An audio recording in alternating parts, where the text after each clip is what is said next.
hadapannya, penuhiku bertepuk tangan dan memujimu, bersuka dan bergembira.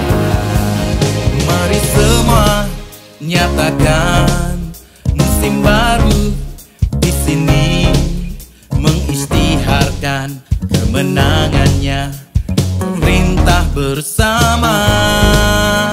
Dia batu penjuru, dialah putra Allah, tempat kami membangun, pintu maut tertutup. Sekarang ku menyembahmu, mengasihimu selalu, mengangkatku dari gelap ke dalam terangmu. Ku bersatu bersama, berpegang teguh di dalam kasih Tuhan. Dialah pohon anggurku, sebagai batu yang hidup. Mari membangun.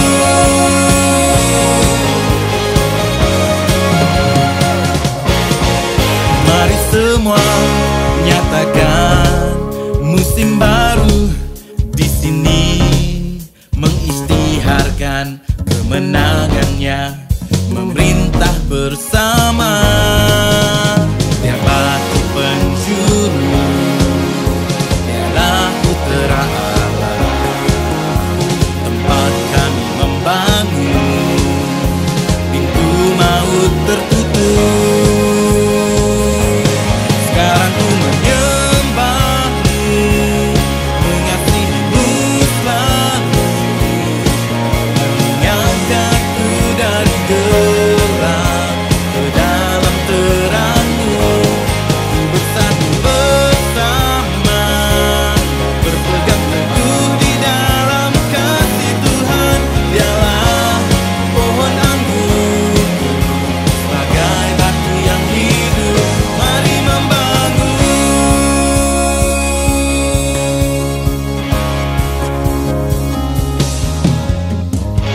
Ku membangun kebenaran, menghancurkan dosa dengan kuasa salibmu. Bangkitkanku dengan kuasa-Mu, kekuatanku menjadi laskar perkasa. Sekarang ku menyembahmu, mengasihimu selalu, mengangkatku dari gelap ke dalam terangmu. Bersatu bersama, berpegang teguh di dalam kasih Tuhan. Dialah pohon anggurku, sebagai batu yang hidup. Mari membangun, mari kita membangun, bersatu hati bersama, ikut mempersembahkan hidupku padanya.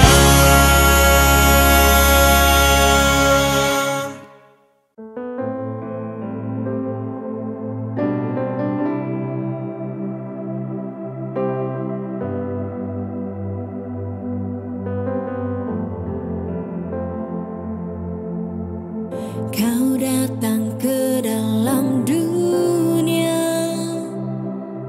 tunjukkan kasih Bapa Syurgawi. Tiada yang tahu Dialah Bapa, Engkau yang berseru, kami anak-Mu.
hancur dan kecewa, terasa sakit, hilang harapan.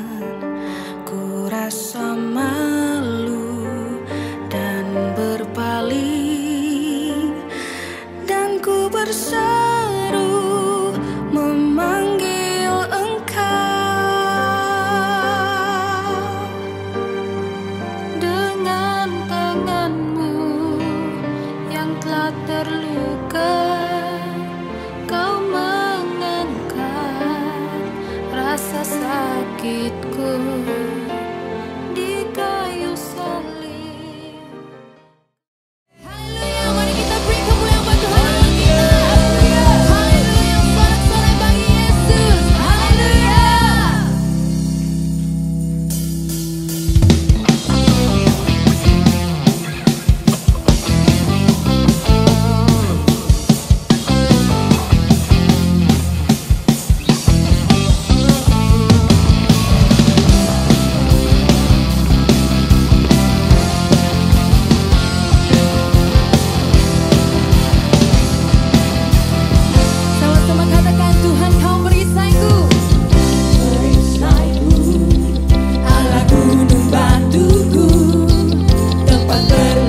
Hallelujah, Jesus.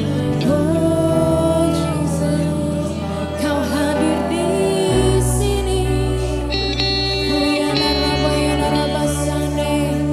Kami percaya Kau hadir di tengah-tengah kami Tuhan. Oh, yana raba sande. Jamah hati kami Tuhan. Ajar kami untuk mengasihi-Mu dengan segenap hatiku. Oh, yana raba sande. Oh, Yesus, Yesus, Yesus, Kau terutama dalam hidupku. Yana raba shiriri, yana raba sande. Oh, Yesus, ku memanggil-Mu, Yesus. Haleluya, yana raba sande. Terpujilah nama-Mu, Yesus.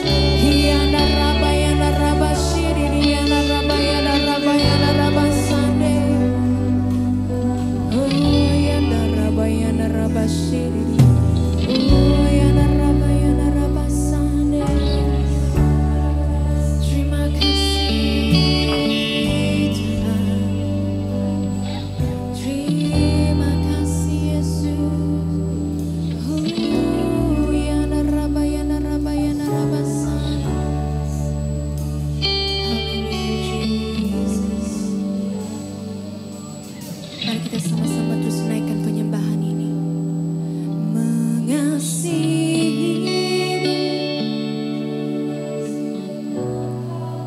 Yes, Jesus.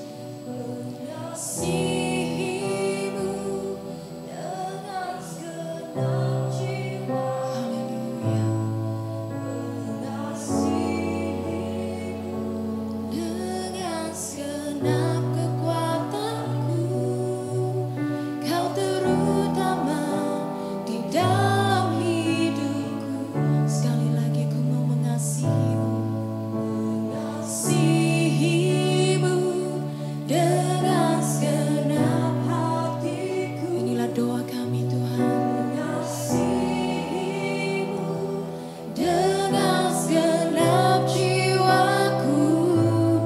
Mengasihi-Mu dengan segenap kekuatanku.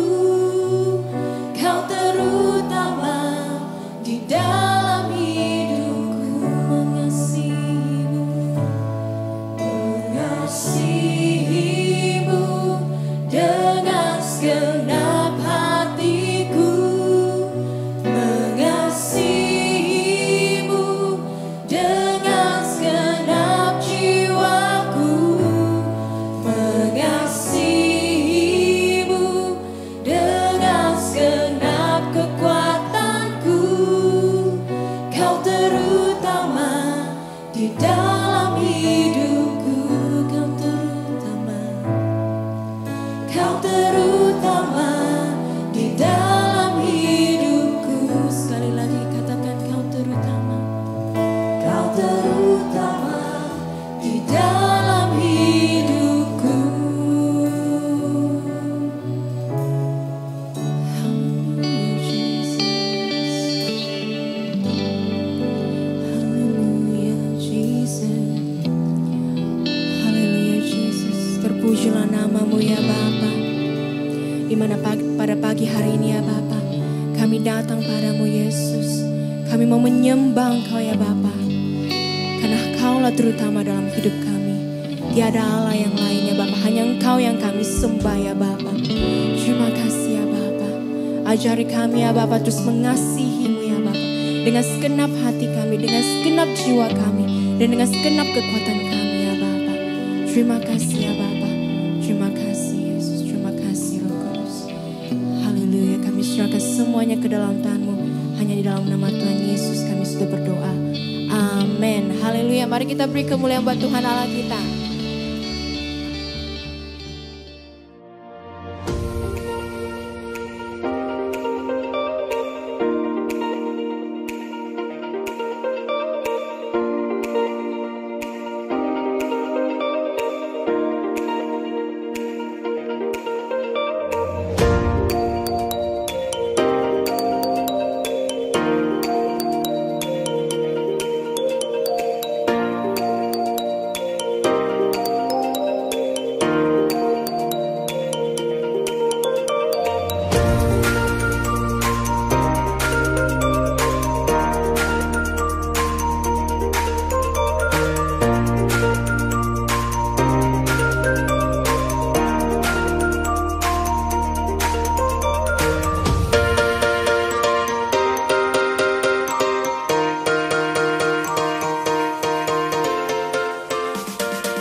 Shalom, apa kabar? Puji Tuhan, kita sangat bersyukur karena pada hari ini kita bisa kembali datang ke rumah Tuhan untuk memuji dan memuliakan Tuhan. Amin. Mari saudaraku, kita siapkan hati kita untuk kita mendengarkan firman Tuhan. Dan sebelum itu saya ingin mengajak saudara untuk berdoa buat firman Tuhan yang kita akan dengar sebentar. Mari kita berdoa. Bapa di sorga, hamba-Mu menyerahkan firman-Mu pada hari ini Tuhan. Mari Engkau campur tangan Tuhan supaya benih yang disampaikan kepada jemaat Tuhan akan menjadi benih yang luar biasa dalam kehidupan kami. Sehingga Tuhan kami benar-benar bisa bertumbuh sesuai dengan firman-Mu dan melihat kekuatan, keajaiban Tuhan terjadi lewat firman Tuhan yang ada dalam kehidupan kami. Terpujilah nama-Mu Bapa di sorga. Kami serahkan firman-Mu pada hari ini Tuhan dalam nama Bapa dan Roh Kudus. Kami bisa berdoa dan bersyukur. Semua yang percaya katakan, amin. Puji Tuhan. Apa kabar semua jemaat Tuhan? Saya harap saudara dan teman-teman yang lain bisa terus bersemangat untuk Tuhan. Amin. Maju terus dalam Tuhan dan kita percaya bahwa kebenaran firman Tuhan yang kita dengar sebentar akan memberikan kekuatan buat kita untuk kita terus bergerak maju. Amin. Haleluya. Saudaraku yang simpan dalam Tuhan, kita masih dalam topik menjaga hati kita. Amin. Tetapi hari ini kita berbicara yaitu beroperasi di dalam kebijaksanaan surgawi, yaitu di dalam hubungan kita dengan sesama kita. Maksudnya begini, ketika kita menjaga hati kita pasti akan dikuduskan oleh perkataan firman Tuhan. Jadi kebenaran inilah yang menguduskan kita sehingga kita bisa beroperasi atau bekerja melakukan sesuatu itu di dalam kebijaksanaan surgawi. Amin. Terutamanya di dalam hubungan kita. Maka pentingnya saudaraku yang siman dalam Tuhan, kita menjaga hati kita kudus supaya apa yang kita pancarkan keluar daripada hati kita itu adalah kekudusan, adalah hal-hal yang benar yang kita bicarakan di dalam hubungan kita. Ini sangat penting saudaraku. Jadi sangat penting kita menjaga hati kita daripada kecemaran, terutamanya kepahitan, supaya ia tidak mencemarkan hati kita dan iblis tidak punya peluang untuk masuk menghancurkan hidup kita. Amin saudaraku. Jadi hari ini kita lebih fokus belajar tentang hati yang tidak tercemar itu menghasilkan kebijaksanaan ataupun hikmat surgawi dalam kehidupan kita. Jadi ini sangat penting saudaraku. Sudah pasti jika ada hikmat surgawi, ada hikmat duniawi. Dan sebelum kita masuk mengerti apa itu hikmat surgawi yang kita terima dari kebenaran firman Tuhan yang kita ucapkan keluar dan dalam kita membangunkan hubungan kita harus juga mengerti tentang apa itu hikmat duniawi. Amin. Oke, kita baca dulu saudaraku dalam Yakobus pasal 3 ayat 13 dan ayat ke-14. Hingga ayat ke-16 bunyi firman Tuhan sedemikian. Siapakah di antara kamu yang bijak dan berbudi? Baiklah ia dengan cara hidup yang baik menyatakan perbuatannya oleh hikmat yang lahir dari kelemah lembutan. Ayat ke-14. Jika kamu menaruh perasaan iri hati dan kamu mementingkan diri sendiri, janganlah kamu memegahkan diri dan janganlah berdusta melawan kebenaran. Ayat ke-15, itu bukanlah hikmat yang datang dari atas, tetapi dari mana? Dari dunia, amin. Dari nafsu manusia dan dari setan. Ayat 16, sebab di mana ada iri hati dan mementingkan diri sendiri, di situ ada kekacauan dan segala macam perbuatan jahat. Jadi kalau kita lihat saudaraku dalam ayat ini, hikmat duniawi itu, hikmat itu datangnya dari apa saudaraku? Dari nafsu dan setan-setan. Jadi kita belajar bahwa hikmat dunia itu datang ketika hati kita tidak beres. Di mana ketika hati kita masih menyimpan perasaan iri hati dan yang suka mementingkan diri sendiri dan yang suka memegahkan diri. Disitulah hikmat duniawi, hikmat setan-setan, nafsu kedagingan itu akan menghasilkan hikmat dunia ketika kita menyelesaikan satu masalah, ketika kita masuk ke dalam satu konflik hubungan, maka yang kita gunakan adalah hikmat duniawi yang datangnya dari nafsu dan setan.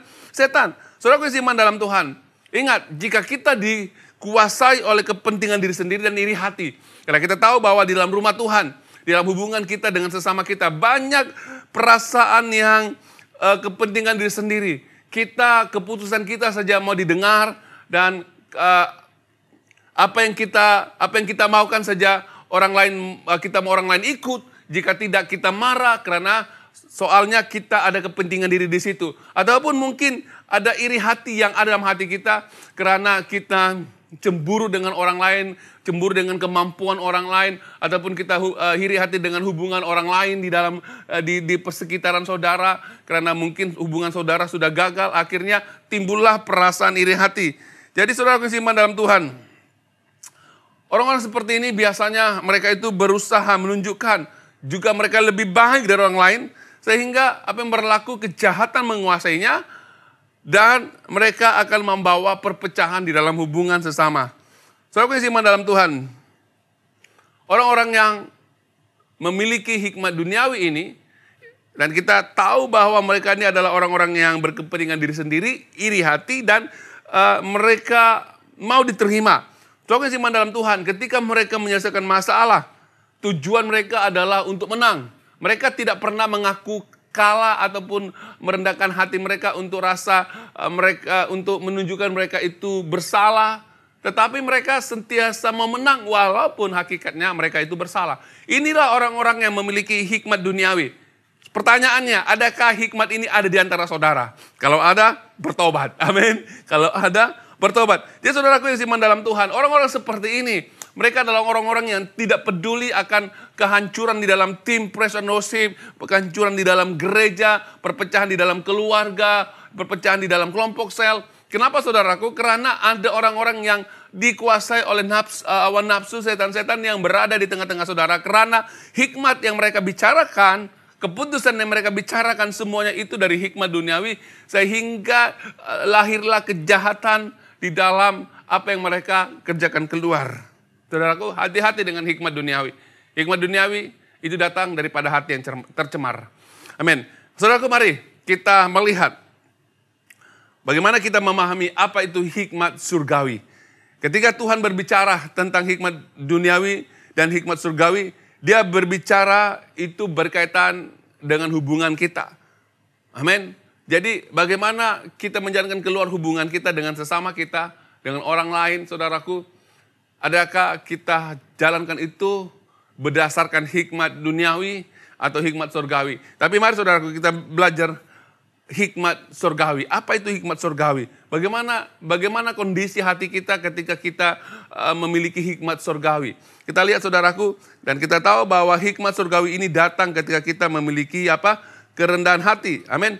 Ketika kita memiliki kerendahan hati. Kalau kita baca tadi saudaraku di dalam Yakobus 3:15, siapa di antara kamu yang baik dan berbudi, baiklah ia dengan cara hidup baik menyatakan perbuatannya oleh hikmat yang lahir dari kelemah lembutan. Amin. Kelemah lembutan dalam keadaan hikmat itu datang dengan kelemah lembutan, dan mereka itu hidup memiliki kerendahan hati, saudaraku. Bagi mereka yang memiliki hikmat surgawi, ketika mereka masuk ke dalam konflik dan masalah itu datang dalam kehidupan mereka, apa yang berlaku saudaraku? Karena mereka memiliki kerendahan hati, mereka memiliki hati yang lemah lembut, mereka tidak mau melihat kehancuran, tetapi mereka berusaha menyelesaikan satu masalah itu dengan tujuan pemulihan dan membangunkan kembali hubungan satu dengan yang lain. Amin. Saudaraku yang beriman dalam Tuhan, ramai di antara kita orang yang percaya ketika kita berada di dalam rumah Tuhan. Amin. Kita selalu mau menang. Kita selalu tidak puas hati dengan keputusan-keputusan yang dibuat di antara kita. Akhirnya kita membawa perpecahan. Tetapi kalau kita memiliki kerendahan hati, kita berusaha ketika ada konflik, ada masalah dalam hubungan kita, di dalam keluarga juga, ataupun di dalam persekitaran kita, di tempat pekerjaan kita, saudaraku. Kita mau melihat pemulihan. Amin. Kita mau melihat bahwa kita juga siap dididik. Kalau masalah itu datang dari pas saudara, saudara siap dididik dan saudara mau diperbetulkan supaya adanya hubungan yang baik bisa terjadi. Amin, saudaraku, ini sangat penting. Orang yang memiliki hikmat duniawi, mereka adalah orang yang membawa damai sejahtera. Amin. Maksudnya bagaimana saudaraku? Mereka itu akan bekerja keras untuk membawa damai sejahtera Tuhan, sehingga membawa kesembuhan dan sukacita di dalam konflik hubungan. Amin. Maupun di dalam gereja. Mereka ini berusaha membawa damai sejahtera, pemulihan, supaya tidak adanya perpecahan. Ini sangat penting. Jadi kalau saudara memiliki hikmat surgawi, maksudnya saudara adalah orang-orang yang membawa damai. Amin. Saudara mau keadaan itu didamaikan ataupun adanya pengampunan, adanya damai sejahtera. Sehingga tidak ada perselisihan paham antara satu dengan yang lain. Dan saudara juga menjadi orang yang siap untuk menerima teguran. Ini sangat penting. Tidak semua orang mau ditegur, saudaraku. Kenapa? Karena ada kepentingan, ada nilainya akan turun ketika mereka mengaku salah atau merendahkan hati mereka. Itu sebabnya mereka berusaha untuk memenang, berusaha untuk melihat walaupun keadaan itu bisa dipulihkan, tetapi mereka berusaha untuk melakukan yang jahat supaya mereka kelihatan mereka lah yang benar di antara itu. Walaupun harus terjadi perpecahan, mereka tidak kisah, saudaraku. Yang penting visi mereka itu tercapai. Ini adalah orang-orang yang tidak memiliki damai sejahtera dalam hati mereka, yang sentiasa melihat pergaduhan, perpecahan, sama ada di rumah tangga ataupun di dalam rumah Tuhan. Saudaraku, ini sangat penting. Kita perlu memahami apa itu hikmat surgawi, apa itu ciri-ciri hikmat surgawi. Kita baca, saudaraku, dalam Yakobus 3:17 bunyi firman Tuhan. Tetapi hikmat yang datang dari atas, adalah pertama-tama murni, saudaraku. Amin. Hikmatnya murni. Selanjutnya pendamai, peramah, penurut, penuh belas kasihan, dan buah-buah yang baik, tidak memihak dan tidak munafik. Amin. Jadi ciri-ciri hikmat surgawi yang datang dari atas itu adalah murni, saudaraku. Itu karena hati kita suci, maka hikmat yang datang itu murni. Ketika kita datang menyelesaikan satu konflik, kita akan datang dengan hati yang suci, hati yang murni, saudaraku, hati yang tidak memihak, hati yang mau melihat pemulihan, hati yang mau membantu supaya adanya perdamaian antara satu pihak dengan satu pihak, ataupun saudara ketika saudara memiliki konflik dengan orang lain, saudara dengan hati datang dengan hati yang murni, saudara mau melihat pemulihan, mau melihat penyelesaian yang baik di dalam sesuatu hubungan. Ini sangat penting, saudaraku. Makanya ketika kita mengerti bahwa ciri-ciri hikmat surgawi itu adalah suci.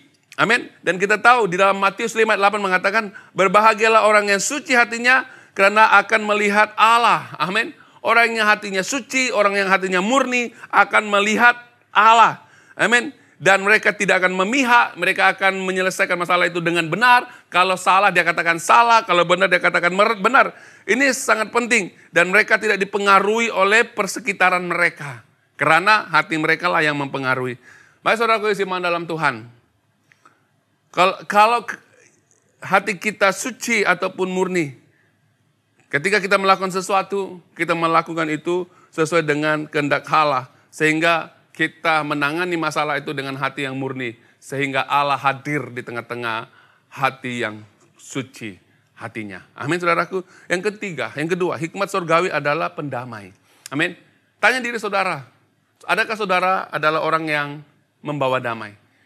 Kadang-kadang ramai manusia ataupun ramai orang Kristen, mereka itu sentiasa memihak, mereka selalu memihak. Kalau orang itu tidak kenal, walaupun dia salah, dia pihak, dia memihak kepada orang itu. Akhirnya timbullah perpecahan dan pergaduhan, karena hati mereka itu dicemari dan tidak ada hikmat surgawi yang menguasai karena tidak ada damai dalam hatinya. Amin. Jadi mereka yang memiliki hikmat surgawi, mereka hanya mau melihat pemulihan dan adanya damai di dalam konflik. Ini sangat penting, saudaraku. Kalau kita lihat dalam Efesus 4 ayat yang kedua hingga yang ketiga, bunyi firman Tuhan dengan baik-baik. Hendaklah kamu selalu rendah hati, lemah lembut dan sabar. Tunjukkanlah kasihmu dalam saling membantu. Dan berusahalah memelihara kesatuan roh oleh ikatan damai sejahtera. Jadi kalau kita lihat di sini, saudaraku, Alkitab berbicara bahwa di dalam hubungan kita dengan sesama kita pasti ada hal yang timbul. Pasti ada masalah dan juga pasti ada orang yang suka menimbulkan masalah. Namun Alkitab mengajar kita, saudaraku, supaya kita saling menunjukkan kasih. Hendaklah kamu saling rendah hati, kata firman Tuhan. Membawa kesatuan roh dan ikatan damai sejahtera. Dan saudaraku yang dalam Tuhan, Tuhan maukan supaya kita jangan putuskan ikatan kesatuan roh dan damai sejahtera di dalam rumah Tuhan. Ini sangat penting saudaraku. Jadi mari kita belajar, mari kita melihat diri kita nilai. Adakah kita adalah orang yang selalu pembawa damai? Atau kita adalah orang yang suka memperkecilkan orang lain, yang suka mempersalahkan orang lain?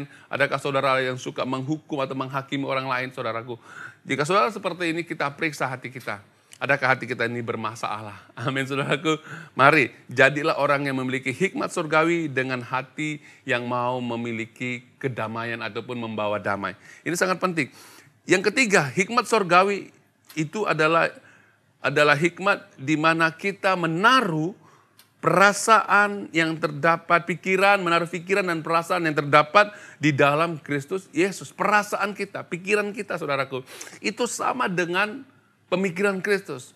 Karena hati kita, pemikiran kita telah dikuasai oleh kebenaran firman Tuhan. Akhirnya ketika kita berbicara sesuai dengan keinginan Tuhan, sesuai dengan apa yang Tuhan pikirkan.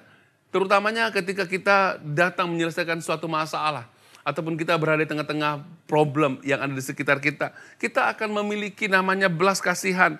Oke, kita tidak berpusat pada diri kita sendiri, kita tidak berkepentingan diri sendiri, tetapi kita dapat melihat kepentingan dan keperluan orang lain juga, supaya kita bisa membuat keputusan dengan kerendahan hati kita, supaya adanya pemulihan. Ini sangat penting, saudaraku. Biarlah hatimu dan pemikiranmu itu, perasaan dan pemikiranmu itu sama dengan Kristus. Jadi apa yang dilihat oleh Tuhan, di mana Tuhan membawa pemulihan di atas hubungan sesama jemaat Tuhan ataupun sesama kita dalam keluarga, begitulah hati kita. Amin. Di mana kita juga menaruh perasaan dan pemikiran kita sama dengan Kristus. Dalam Filipi 2 ayat 3 hingga 5 bunyi firman Tuhan. Dengan tidak mencari kepentingan atau puji-pujian yang sia-sia. Sebaliknya hendaklah dengan rendah hati yang seorang menganggap yang lebih utama daripada dirinya sendiri. Amin. Orang yang membawa damai, saudaraku. Orang yang memiliki hikmat surgawi. Orang yang memiliki perasaan dan pemikiran sama dengan Kristus. Yang pertama, mereka itu tidak mencari kepentingan diri sendiri. Tidak mencari peluang untuk mempersalahkan orang lain. Tidak mencari peluang untuk membalas dendam. Tetapi mereka itu benar-benar mau melihat pemulihan. Karena perasaan dan pemikiran Kristus ada di tengah-tengah konflik itu yang kita bawa, saudaraku. Ini sangat penting. Kita tidak menjadi orang yang suka minta puji ataupun minta dipuji dan pujian itu adalah sia-sia.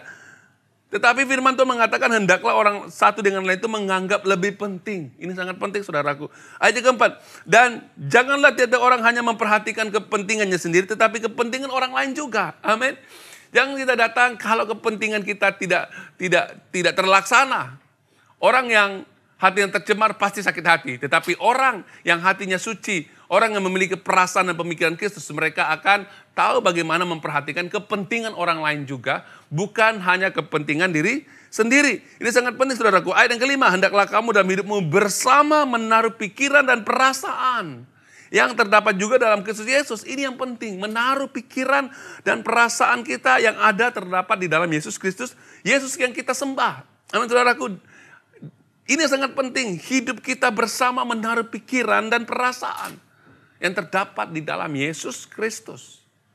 Amin, saudaraku. Jadi hikmat surgawi itu membuat kita melihat jauh kepentingan orang lain juga dan kebaikan orang lain lebih daripada diri kita sendiri.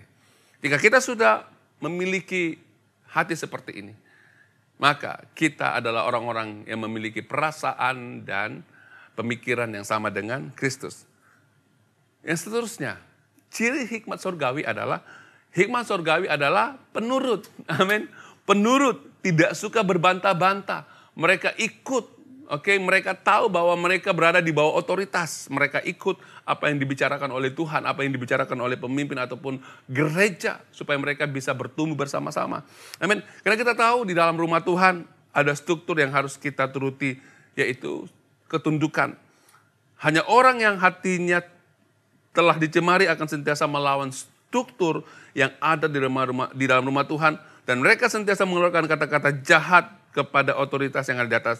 Namun orang yang memiliki hikmat surgawi, mereka tunduk dan taat kepada otoritas. Amin. Kita tahu di gereja kita ada struktur kepimpinan. Amin. Di rumah juga kita ada struktur kepimpinan. Di rumah kepala keluarga adalah suami. Amin. Di gereja kita ada kepalanya adalah Yesus. Dan Yesus telah membentuk satu struktur, ada gembala, ada pemimpin-pemimpin yang telah ditetapkan oleh Tuhan. Maka disitulah kita belajar tunduk kepada otoritas supaya kita bisa dididik, diajar, dan mengerti akan isi hati Tuhan. Ini sangat penting saudaraku. Jadi hikmat surgawi ini benar-benar kita memiliki hati yang mau menjadi penurut.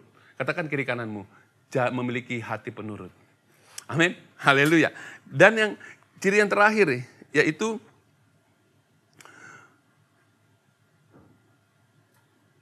hikmat surgawi penuh dengan belas kasihan. Amin.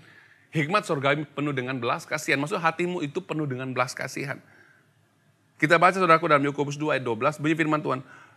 Berkatalah dan berlakulah seperti orang-orang yang akan dihakimi oleh hukum yang memerdekakan orang. Sebab penghakiman yang tidak berbelas kasihan akan berlaku atas orang yang tidak berbelas kasihan, tetapi belas kasihan akan menang atas penghakiman. Amin. Saudara kasih iman dalam Tuhan. Kalau kita memiliki hati yang berbelas kasihan, walaupun orang itu melakukan kesalahan, kita sanggup mengampuni mereka. Amin. Inilah hati yang berbelas kasihan. Hati yang benar-benar dipengaruhi oleh kebenaran firman Tuhan. Mereka tidak mencari kesalahan untuk menghukum orang. Tetapi mereka berusaha untuk mengampuni kesalahan orang. Amin. Dan mereka menunjukkan belas kasihan. Firman Tuhan katakan bahwa belas kasihan itu melebihi penghakiman ataupun penghukuman. Amin. Dan kita tahu bahwa ada satu cerita di dalam Alkitab. Di mana seorang wanita yang kedapatan tertangkap basah karena perzinahan, saudaraku. Apa yang berlaku, ahli-ahli Taurat dan bangsa-bangsa Yahudi, orang-orang Yahudi itu bawa kepada Yesus untuk menguji dan mencoba Yesus. Dia katakan kepada Yesus, menurut hukum Musa, bahwa setiap mereka yang kedapatan berzina akan dilempar dengan batu. Benar, ini hukum. Amin. Di mana wanita yang telah melanggar hukum, dia harus dilempar dengan batu. Tetapi Yesus yang penuh dengan belas kasihan. Yesus berkata kepada orang-orang yang ada pada waktu itu, siapa yang tidak pernah melakukan dosa, merekalah dahulu mengambil batu untuk melempari wanita ini. Dan kita lihat ceritanya satu persatu daripada yang mudah meninggalkan tempat itu sampai yang tua. Saudaraku, kita lihat di sini Yesus menyatakan belas kasihan kepada wanita ini. Dan dia berkatakan, aku tidak akan menghukum engkau dan jangan berbuat dosa lagi. Jadi inilah yang harus ada dalam kehidupan kita. Jangan kita menggunakan hukum itu untuk menghakimi orang lain sehingga tidak ada pembebasan, tidak ada pemulihan atas kehidupan. Saudaraku yang iman dalam Tuhan, hukum itu memberitahukan kita supaya kita tahu bahwa ini dosa, ini tidak bisa dilakukan, supaya kita bisa bertobat. Tetapi bukan membuat kita dihakimi, bukan membuat kita hidup terus melanggar hukum dan melakukan dosa. Tetapi itu menyedarkan kita. Karena itu saudaraku, ketika kita memiliki hati yang penuh dengan belas kasihan, kita tidak akan mudah menghakimi orang lain. Tetapi kita memiliki hati belas kasihan untuk mengampuni orang lain. Untuk melihat mereka itu dipulihkan. Jangan pernah menghakimi sehingga orang itu tidak bisa bangkit lagi. Tetapi mari saudaraku, saya ingin memberitahu bahwa setiap kita ini pernah melakukan kesalahan. Jangan menghakimi mereka. Karena Tuhan mau kita menyatakan belas kasihan dari hati kita. Ini sangat penting saudaraku. Efesus 4 ayat 30, ayat 31 bunyi firman Tuhan. Efesus 4, 30, 31. Dan janganlah kamu mendukakan roh Allah yang telah memeteraikan kamu menjelang hari penyelamatan. Amin. Jika kita menghakimi orang, jika kita menghukum orang dan tidak mengampuni orang lain. Sedangkan Yesus yang mati atas kayu salib sanggup mengampuni saudara dengan belas kasihannya karena saudara yang seharusnya dikutuk, saudara yang harus mati, saudara yang harus yang digantung di atas kayu salib, Tuhan menggantikan dirinya karena belas kasihannya kepada saudara, menebus dosa saudara. Dan jika kita tidak mau mengampuni orang lain dan suka kita menghakimi orang lain, saudaraku firman Tuhan bahwa kita telah mendukakan Roh Kudus. Saudara, kalau kita mendukakan Roh Kudus, bagaimana lagi Roh Kudus bisa memberitahukan kita kesalahan-kesalahan kita? Karena Roh Kuduslah yang akan memeteraikan kita menjelang hari penyelamatan. Ini sangat penting. Ayat ke-31, segala kepahitan, kegeraman, kemarahan, pertikaian dan fitnah hendaklah dibuang dari antara kamu, demikianlah segala kejahatan. Saudara kasih iman dalam Tuhan. Tuhan mau kita membuang segala kepahitan, kemarahan, pertikaian, fitnah yang akan membawa kehancuran. Dan ini adalah segala kejahatan. Supaya kita tidak mendukakan Roh Kudus yang memeteraikan kita di hari penyelamatan itu. Makanya saudaraku, ketika hati kita bersih, ketika hati kita kudus, ketika hati kita dijaga dengan baik, maka yang timbul adalah hikmat sorgawi. Hikmat sorgawi yang kita belajar tadi itu membawa kepada belas kasihan. Amin. Kita tidak mudah menghakimi orang lain. Kita tidak mudah menghukum orang lain. Tapi kita izinkan hikmat sorgawi itu datang dalam kehidupan kita. Apa yang kita mau lihat di dalam rumah Tuhan adalah kesatuan, adalah pemulihan. Ketika ada masalah hubungan antara satu dengan lain, kita melihat adanya pemulihan dan hubungan di antara mereka. Amin, saudaraku. Jadi Tuhan mau kita benar-benar dengan adanya, ketika kita masuk ke dalam konflik hubungan di dalam rumah Tuhan ataupun di dalam keluarga kita, Tuhan mau hikmat surgawi itulah yang akan mengalir dan akan membawa pemulihan, kesatuan di dalam rumah Tuhan sehingga tidak ada perpecahan dan kita menjadi orang Kristen yang kuat dan bisa bersatu untuk melakukan keluar panggilan Tuhan dalam kehidupan kita. Amin, saudaraku. Mari kita berdoa supaya Roh Kudus memberikan kita hikmat, kebijaksanaan, hikmat surgawi melalui hati kita yang kudus, hati kita yang dijaga supaya tidak tercemar. Sehingga apa yang kita lihat saudaraku, adanya kesatuan, adanya pemulihan, adanya kesembuhan, adanya mujizat di tengah-tengah hubungan kita dengan orang lain. Ini sangat penting saudaraku. Jadi jagalah hatimu dengan segala kewaspadaan, karena dari situlah terpancarnya kehidupan. Mari kita berdoa. Haleluya. Bapa di sorga, kami sambut syukur Tuhan pada pagi hari ini. Kami bisa datang dalam hadirat-Mu Tuhan. Karena Engkau mengajar kami bagaimana kami menjaga hati kami Tuhan. Supaya yang keluar daripada hati kami itu bukan hikmat duniawi. Karena kami tahu Tuhan bahwa hikmat duniawi itu datang dari nafsu dan setan-setan. Dan ketika kami beroperasi dalam hikmat duniawi, pasti kami akan beroperasi dalam kepentingan diri kami sendiri, rasa diri benar. Dan kami pasti akan melakukan kejahatan dan membawa perpecahan. Tuhan, jika masih ada Tuhan hikmat duniawi dalam hati kami, kami cabut di dalam nama Yesus. Biarlah Tuhan damai sejahtera Tuhan, hikmat surgawi turun atas kehidupan kami. Supaya kami memiliki hati dan perasaan sama seperti Kristus. Kami membawa damai sejahtera, kami memiliki belas kasihan. Kami tidak hidup dalam kepentingan diri sendiri. Tetapi Tuhan, kami saling memperhatikan, saling membangun, saling Tuhan untuk menasihati. Supaya kami benar-benar bisa menjadi Tuhan tubuh-Mu yang benar-benar strong Tuhan. Yang kami bisa berjalan di dalam kesatuan Tuhan. Berjalan di dalam hati yang suci Tuhan. Dan Engkau berkata hanya orang yang suci hatinya bisa melihat Allah. Oleh itu Tuhan mau berdoa buat kami semua. Untuk kami benar-benar kudus di mata Tuhan. Memiliki hati yang baik. Sehingga Tuhan kami menjadi orang Kristen yang bisa bertumbuh ke arah Engkau dan melihat kemuliaan Allah dinyatakan dalam kehidupan kami. Terima kasih Bapak, terima kasih Roh Kudus, kami serahkan Tuhan firman ini dalam tangan-Mu. Berkati anak-anak Tuhan yang hadir pada pagi hari ini Tuhan. Biarlah semua kemuliaan hanya bagi Tuhan. Nama Allah ditinggikan dan dimuliakan sampai Tuhan Yesus datang pada kali yang kedua. Terima kasih Bapak, terima kasih Roh Kudus, kami serahkan semua ini dalam tangan-Mu. Dalam nama Bapa dan Roh Kudus kami sedang berdoa dan bersyukur. Semua yang percaya katakan amin. Terima kasih umat Tuhan. Maju terus, Tuhan Yesus mengasihi dan memberkati. Amin, firman Tuhan. Dengan kuasa-Mu, kekuatanku menjadi laskar perkasa. Sekarang ku menyembah.